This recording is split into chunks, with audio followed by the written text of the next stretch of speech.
መውለድ እንደሚያጸድቅ ታውቃላችሁ ወይ?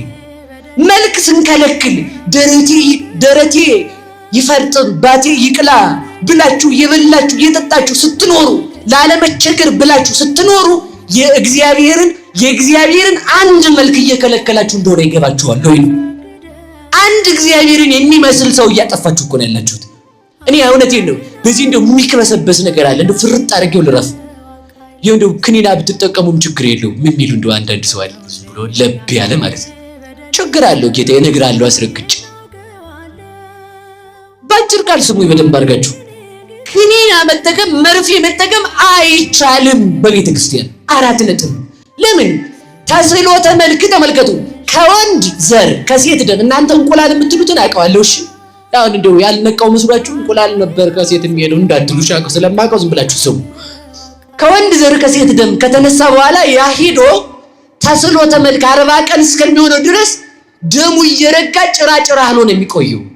የምትጠቀሙት መርፌና ክኒና ያንን ተስዕሎተ መልክ የተፈጸመለት ወይም የዕለት ጽንስ የሆነውን ልጅ ነው የሚበትነው። ያንን የሚበትነው የረጋውን አካል ነው የሚበትነው። እንዳይረጋ አይደለም የሚያደርገው። እንዳይረጋ ከመጠበጠው ሁለቱ ዘርና ደም ከተዋሃዱ በኋላ ነው የበተነው። ስለዚህ ሰው ገላቸዋል ማለት ነው። ቅዱስ ዮሐንስ አፈወርቅ ለዚህ ነው ዛሬማ ስንቱ መቃብር አለ አለ። ድሮ መቃብር ተቆፍሮልን ነበር። ዛሬ ግን የሴቶች ማይፀን መቃብር እየሆነ ነው። ብዙ ልጆች ተቀብረዋል በማይፀናችን። ስለዚህ ትዳር ለመውለድ ብቻ አይደለም። ለመውለድ ነው አይደለም ለመውለድ ነው። ግን ብቻ ደግሞ አይደለም። ልጅ እምቢ ካለ ልትፋታ አትችልማ። ከተጋባ በኋላ ኑር ነው የሚለው።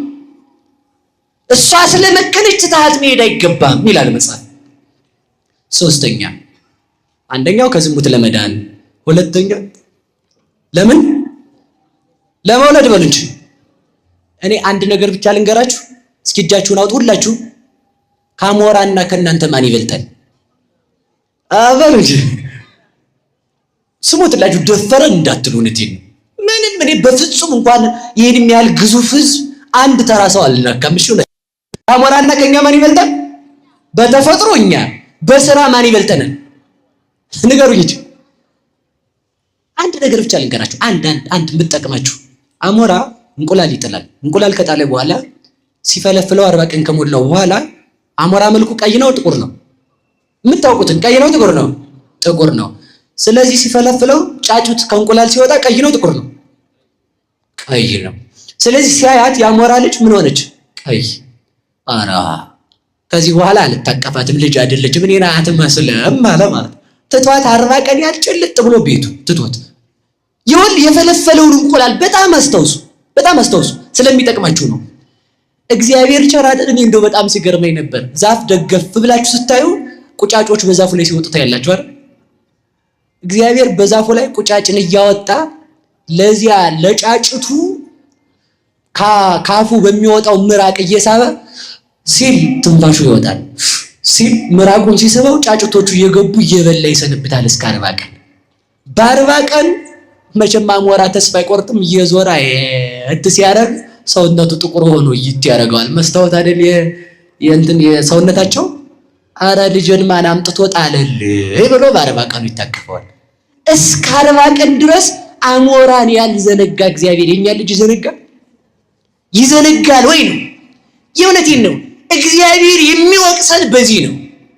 በደንብ አድርጋችሁ ስሙኝ።